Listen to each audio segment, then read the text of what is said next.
92.9, La Clave me escucha.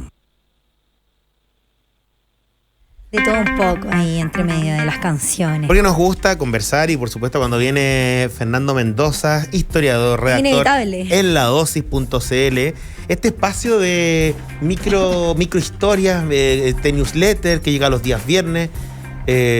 ¿Cómo va la dosis? ¿Cómo está? Porque está fantástico cada viernes que te llegue una noticia, un bloque de noticias. Claro, un conjunto de noticias cortitas ahí disectadas, redactadas y hechas para causar que con un poco esfuerzo puedas ahí informarte De del varias mundo. cosas, Por eso claro. lo hacemos corto y breve con esa intención. O sea, a mí me encantaría hacer cosas más largas, pero la gente lamentablemente no las tiene lee, esa po. retención. No por el hecho de la retención, pero las pantallas también nos tienen muy impacientes y nos han...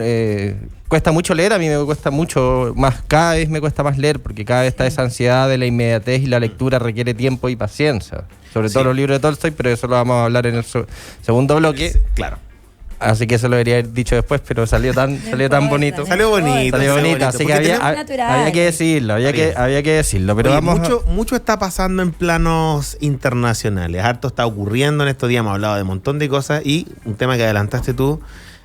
¿Por dónde vamos a partir con los temas que nos atañen? Partamos por los vecinos partamos por los vecinos. Partamos por Argentina. Okay. Los resultados de las elecciones legislativas que se hicieron el domingo, en donde se renovaba la mitad de los diputados de la Cámara Baja y un tercio del Senado. A diferencia de Chile, que se renueva la totalidad de la Cámara cada 4 años, ahí se hace escalonado. Y bueno, hubo una encuesta muy importante que fue en las PASO, estas primarias abiertas, simultáneas y obligatorias que ocurren hace 2 meses, en donde ya ahí con un 70% de participación electoral pudimos ver más o menos cómo se iba a destilar el panorama para las elecciones del domingo y digamos que la predicción más o menos que hicieron las PASO se mantuvo, en donde hubo un triunfo contundente de Juntos por el Cambio, que es esta coalición de centro-derecha del cual el presidente Mauricio Macri fue parte, ahora ya no está activamente ahí, que sacó 42% en la votación de diputados y un 47% en la elección de senadores, y ahí siguiendo bastante más en la cola la coalición Frente de Todos, que es el kirchnerismo, es la coalición oficialista. Que es peronista. Ya hicimos una columna sobre peronismo. Sí. Igual estas elecciones, lo comentamos también en esa columna, como que de alguna manera en Argentina estaba empezando a ganar cierta fuerza la oposición, ya tanto a nivel, digamos, había empezado ya a crecer, era una fuerza creciente. Hoy día es una derrota. Claro. ¿Qué tan grande? Mira, es una derrota bastante grande porque el Frente de Todos saca casi 9 puntos menos, 33% en la de diputados y 27% en la de senadores. Es decir, la coalición Juntos por el Cambio tiene bastantes puntos más. Ahora, a nivel simbólico, tampoco es que es un triunfo tan importante en el sentido, o sea, obviamente es un triunfo muy importante, pero tampoco aumentaron la brecha, porque recordemos que tras el resultado de las PASO hubo toda esta crisis en el gobierno, en donde Cristina hizo como este autogolpe, también Alberto Fernández hizo medidas como el congelamiento de precios, imprimir más plata para seguir repartiendo recursos a aquellas personas que no habían votado por él. Entonces, a pesar de estas artimañas, no logra remontar la votación como se esperaba. Pero tenemos un dato importante que es en la provincia de Buenos Aires, que no es Cava, que no es como la capital federal, sino la provincia de Buenos Aires, que reúne más de un tercio del electorado nacional. La coalición oficialista logra aumentar sus puntos y empatan. Entonces no tienen este triunfo simbólico que en el bastión electoral del kirchnerismo, que es la provincia de Buenos Aires, se reduce la diferencia más que aumenta la diferencia. Y también el Frente de Todos logra mantener la mayoría en la Cámara, no así el quórum. El Frente de Todos, que es la coalición oficialista, mantiene el mayor bloque en la Cámara de Diputados, mantiene el mayor bloque en el Senado, pero por primera vez desde el año 1983, que es el año que se restaura la democracia en Argentina, el peronismo pierde el quórum mayoritario en el Senado. Por lo tanto, pierde en el fondo el control. pierde el control. Pero igual sigue siendo el bloque más votado. Entonces tampoco, porque hay una cuña aquí de Victoria Tolosa, perdimos ganando y ellos ganaron perdiendo. Victoria Tolosa es del kirchnerismo, iba número 1. Bastante triste la cita, Sí. pero igual representa un poco... El sentir. El sentir un poco, porque igual el kirchnerismo no logra profundizar su derrota y tampoco Juntos por el Cambio logra dar un golpe, como nosotros tenemos más diputados que usted, nosotros tenemos más senadores que usted, entonces tampoco hay como un golpe simbólico que la gente recuerde, porque la gente generalmente se queda con un símbolo de la victoria, entonces tampoco fue una victoria tan contundente, sobre todo para el desastroso gobierno que ha sido el de Alberto Fernández, por la paralización del país, estas cuarentenas tan duras que profundizaron una crisis económica, todo el escándalo de su mujer que hizo un cumpleaños en la casa presidencial, entonces tampoco lograron hacer un poco el control de daños, sobre todo en la provincia que es el bastión electoral del kirchnerismo. Entonces ahora Alberto Fernández, los 2 años que le quedan, va a tener que negociar más con la oposición, que es algo que su jefa, que es la vicepresidenta, tampoco quiere. Y también, si es que hubiese ganado Juntos por el Cambio, Argentina está en una situación catastrófica a nivel económico, y el problema más intenso que se viene es el pago de la deuda externa. Recordemos que Argentina en los últimos años ha aumentado importantemente su deuda externa, principalmente en el gobierno de Macri, demostrando también que la oposición no tuvo un buen manejo en el gobierno. Entonces ahora Argentina dentro de las próximas semanas tiene que volver a renegociar una deuda contundente de la cual no tiene efectivo para pagar, porque está sumida en esta inflación, está sumida en este espiral de inflacionario de impresión de Están dinero. Entonces, a pesar, aunque hubiese ganado la oposición, igual está esta bomba que es la deuda y que se tiene que resolver rápidamente, porque en el caso que no se logre llegar a un acuerdo, existiría esta situación de default, que es default cuando Argentina dice yo no puedo pagar las deudas que tengo, y eso sería una réplica de lo que ocurrió en el 2001, esta desmoronación del sistema político en donde Argentina no pudo pagar su deuda, por ende se declara en quiebra, y ahí ocurre el corralito y ocurre un montón de cosas muy traumáticas. Entonces Argentina está ahí pisando el palito. Pisando el palito. A punto de a ver, se está acercando cada vez a una crisis más terrible, ¿no? Porque en el fondo es como, sabemos que la curva de crisis de Argentina es, digamos, una constante en el tiempo. Y claro, lo que uno empieza a visorar con este escenario es que se acerca probablemente a ese punto, ¿no? A un punto de no retorno. Y para entender Argentina, con estas votaciones, Argentina es un régimen federal, ¿no? Es un régimen federal, sí. Ya, perfecto. Entonces eso es súper distinto pensar las elecciones cuando uno ve los resultados de Argentina versus los que tiene Chile en cuanto a digamos, a cómo se configura la estructura del poder. Estos dos bandos que están históricamente como peleando y abarcando el sentir popular, porque hay mucha gente que adhiere a esta idea del peronismo, a esta idea de la mejora, y que incluso hay gente, yo tengo gente, conozco amigos argentinos, gente que dicen, yo no habría podido estudiar, no habría podido, digamos, saber nada, estaba mi vida destinada, vivíamos en una población muy pobre y gracias al peronismo salimos adelante. Es como hay una sensación de que de alguna manera le deben al peronismo algo. Pero eso no, en los últimos 10 años no ha logrado dar eso el peronismo, porque justamente ha creado más pobreza, tiene una crisis económica que no ha logrado resolver, ni tampoco, y eso también es preocupante, que tampoco la principal oposición tuvo su oportunidad y tampoco demostró un manejo muy importante. También tenemos otra tendencia interesante, que es el surgimiento de figuras como Javier Milei, este profesor de macroeconomía de universitario. Bien dinamitante siempre en sus comentarios. Siempre con chascón, gritón, como, se sulfura, como que muy apasionado. Sí, muy argentino. Muy argentino. Está bien. Con mucho sentido del espectáculo también. Muy argentino. Él obtuvo dos votos, obtuvo 2 diputados, porque él solo presentó una lista en la ciudad de Buenos Aires, pero igual, mediáticamente igual fue un impacto, porque demuestra como también una extremización de los extremos políticos, como lo que está pasando en Chile. También tenemos que el Partido Socialista y la izquierda más radical también obtuvo más diputados, no así como para ser mayoría, pero también demuestra un hartazgo de las coaliciones tradicionales, lo que también se refleja en la participación electoral, que es 70%, que es bastante baja. En la elección pasada fue 75%, en las otras 2 anteriores fue 80%, entonces también estamos viendo un hartazgo del electorado de estas 2 coaliciones más tradicionales. lo cual también podría traer de cara a las elecciones de 2023 sorpresas, sobre todo si es que esta bomba de la deuda explota, que probablemente lo va a hacer en los últimos meses del 2022. Feña, ¿cómo se recibe aquí económica y políticamente todo lo que está pasando en Argentina? Me imagino que también, no sé si tiene repercusiones directas, pero cuando los vecinos estornudan, cuando Estados Unidos estornuda, todos nos resfriamos. Aquí de repente igual hay remesones, o esta vez no.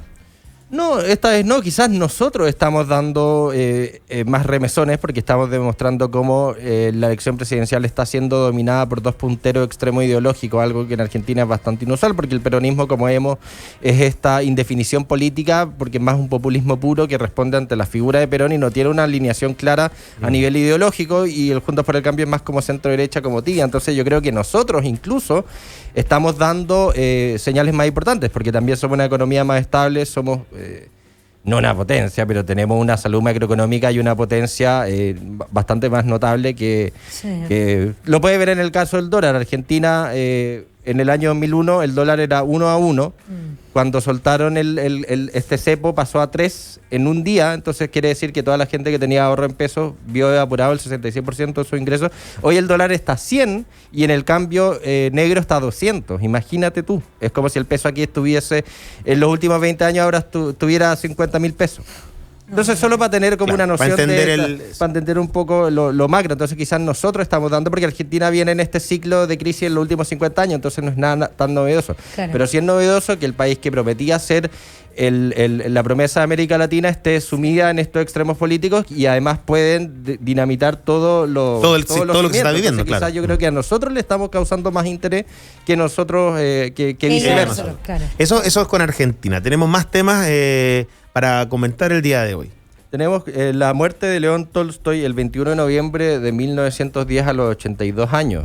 León Tolstoy es una de las figuras más prominentes, no solo en la literatura rusa, sino que en la literatura mundial. Siempre cuando salen estas listas de los mejores libros de la historia, de distintas personas, países, idiomas, usualmente los libros de Tolstoy salen en el listado. Durante su vida también fue muy elogiado por otros escritores, lo cual es bastante inusual porque usualmente la gente en vida suele ser criticada y en la muerte suele valorarse sus obras, y tras su muerte se ha respaldado este talento en lo que les decía que recurrentemente sale nombrado, considerado como uno de los escritores más prodigiosos, no solo de la literatura rusa, que también es muy rica, sino que también de la literatura mundial. Aquí estamos hablando del contexto, me voy a meter un poco en el contexto de sus pares, ¿no? De Tolstoy, estamos hablando de, él nace en 1828, muere en 1910. Entonces, agarra todo ese periodo medio un poco del romance europeo, de lo romántico, del posromanticismo que no se mete tanto. La efervescencia política europea, claro. Él también viaja a Francia, a Víctor Hugo. Sí, pues son unas épocas también, probablemente choca ahí con finales de 1870 hacia adelante con los nacionalismos locales, porque en el fondo eso se empieza a gestar desde por ahí, ¿no? De los 60. Totalmente, y también su origen social, que era aristocrático, venía de una familia muy rica, y eso también se refleja en sus libros, que son sus obras, o más que en sus libros, en sus obras cúlmines, que son Ana Karenina y La Guerra y la Paz, que ambas, Ana Karenina cuenta la historia de Ana Karenina, que era una mujer de la sociedad burguesa, que tiene un affair con otra persona de la sociedad burguesa, y ahí entran todas las discriminaciones, todo el cagüín, todo el rollo, pero clásica historia. Y buenísimo, lo leí y realmente es un libro excepcional. La Guerra y la Paz narra la invasión napoleónica, las guerras napoleónicas y principalmente la invasión de Napoleón a Rusia en 1812. Interesante leer que se voy libros como en la mitad porque ese es muy denso, porque es un nivel de detalle que hace Tolstoy, que es el zapato del soldado está rasgado y cuando le habló a su superior le latía el corazón. Entonces estáis leyendo es un desarrollo psicológico, físico, sensorial muy profundo. La Guerra y la Paz es mucho más compleja porque son 5 historias simultáneas de familias aristocráticas burguesas y cómo la guerra les afecta en ellos. Son como 500 personajes. También describe como a Napoleón, se imagina siendo el zar, como hasta, no sé, describe la emoción que le causa al soldado ver al zar, que le dan ganas de llorar. Es un gran psicólogo, es un gran percibidor de las emociones humanas, y también esto va totalmente ligado a la historia de su vida, porque él era de la aristocracia y va a pelear a la guerra de Crimea, en donde presencia mucha muerte, le causa una total decepción el Estado, porque al final siente que el Estado, y recordemos Rusia, monarquía absoluta, totalmente ligada a la religión, lo ve como una máquina de matar, y desde ese entonces le surgen muchas dudas o curiosidad por la espiritualidad humana, por la religión. Y también otro aspecto muy curioso de su vida es que la experiencia de esa guerra lo hace convertirse como en un pacifista extremo, un apóstol de la no violencia.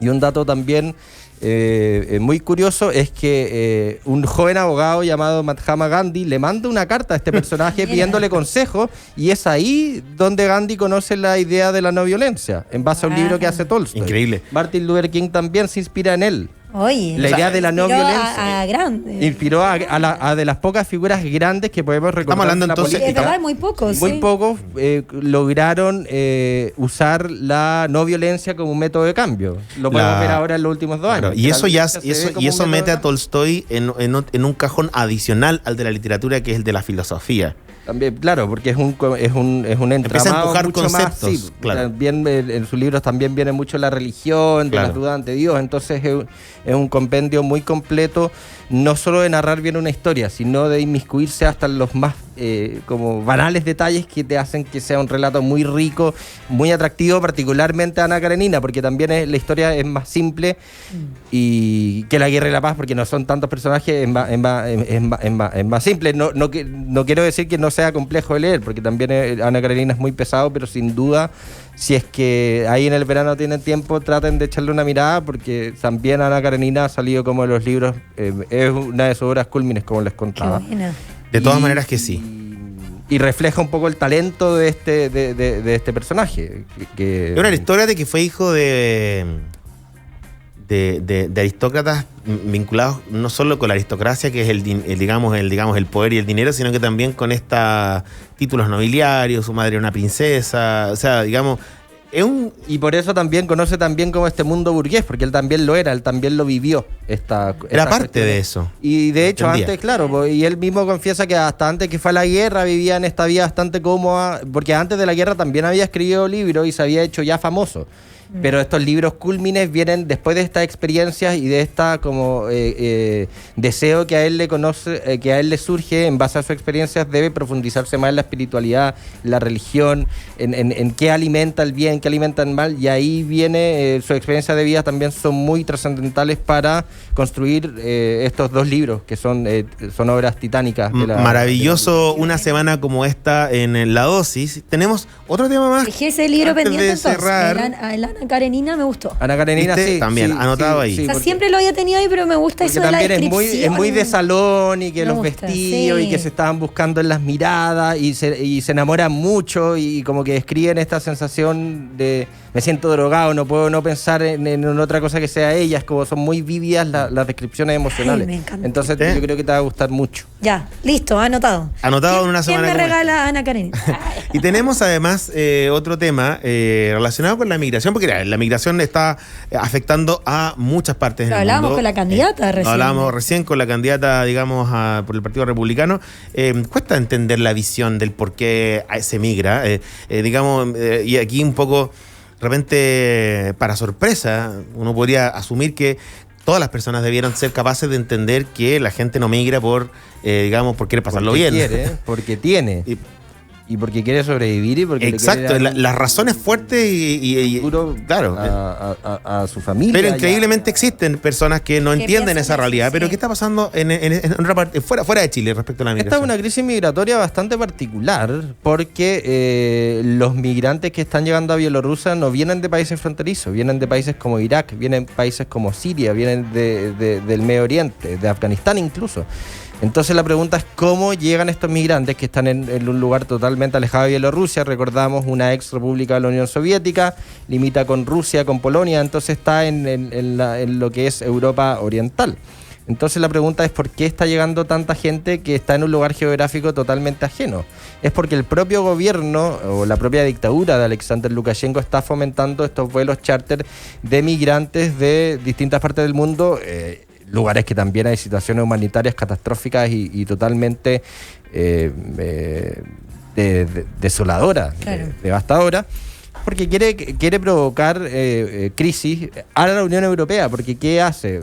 Llegan estos vuelos charters y se dice a la gente ya, vayan a la frontera con Polonia, y al estar en la frontera con Polonia ingresan a la Unión Europea y como consecuencia pueden llegar a Alemania, que es como lo que todos están soñando, porque esa es la pomada que le venden. Obviamente tienen que pagar pasaje, es como más o menos un tráfico de migrantes. Ese tema ahí es un tema que en el fondo no está fácil en ninguna parte. Cuando empieza una crisis y una ola migratoria, no es que tú vayas a prometerle al pueblo en el que estás, digamos, tratando de gobernar o tratando de presidir, oye, ya no, desde aquí en adelante vamos a detener las migraciones. No se puede, porque la migración es un fenómeno que supera con creces toda política local. Es una cosa que supera, a menos que tome una decisión muy drástica, como la prometió Trump en algún momento. Claro, pero aquí es otro fin al final, porque él, Lukashenko, recordamos que todo esto se enmarca en la crisis política de Bielorrusia. Recordemos, Lukashenko llega al poder en 1994 y desde entonces se ha reelegido